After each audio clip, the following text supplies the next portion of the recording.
Bonjour, je m'appelle David, je suis professeur de piano et aujourd'hui je vais vous apprendre à lire une partition. Donc pour ceux qui n'ont jamais appris à lire une partition, qui n'ont jamais pris de cours, il faut commencer déjà par reconnaître le nom des notes. La plupart du temps les gens savent un petit peu le nom des notes, c'est Do, Ré, Mi, Fa, Sol, La, Si. Il faut également pouvoir les dire à l'envers, Do, Si, La, Sol, Fa, Mi, Ré, Do. Et à partir de là, il faut pouvoir les lire sur une portée. Alors, la portée, qu'est-ce que c'est? C'est un ensemble de 5 lignes sur lesquelles on installe les notes. Et pour le piano, qui contient beaucoup de notes, plus que pour un chanteur, une flûte ou un violon, il faut qu'on lise sur 2 portées. Une portée pour les aigus, donc pour la main droite, et une portée pour les graves, donc pour la main gauche. Comment s'inscrivent les notes dans la portée? C'est très simple. Pour qu'elles se suivent dans l'ordre et qu'on puisse les retrouver sur la portée dans l'ordre, elles s'inscrivent d'abord sur une ligne, puis la suivante juste au-dessus, entre 2 lignes, et ainsi de suite, à nouveau sur une ligne, puis entre 2 lignes.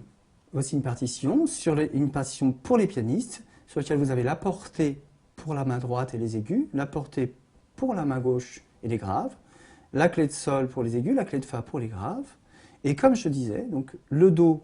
Ici, je prends le Do du milieu qui, lui, par contre, est sur une ligne supplémentaire. Le Ré va se trouver juste entre la ligne supplémentaire et la première ligne sous la portée, et ainsi de suite. Donc les notes conjointes, c'est-à-dire qui se suivent les unes après les autres dans l'ordre, c'est-à-dire Do, Ré, Mi, Fa, Sol, La, Si, Do. Si je veux montrer au piano ce que je viens de montrer sur la portée, on obtient donc le premier Do qui est ici, le Do, le Ré suivant, qui se trouve entre la ligne supplémentaire et la première ligne de la portée, le Mi sur la première ligne de la portée, etc.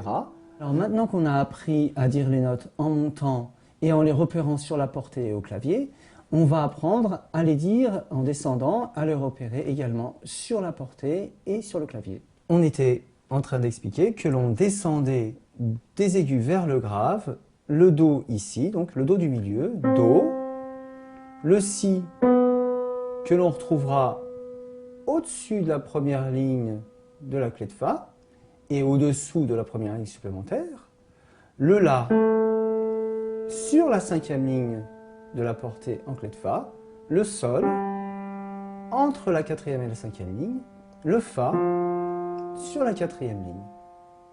Voilà, eh bien, j'espère que cette petite leçon vous aura plu. Entraînez-vous dessus pour ceux et celles qui ont à peine commencé le piano.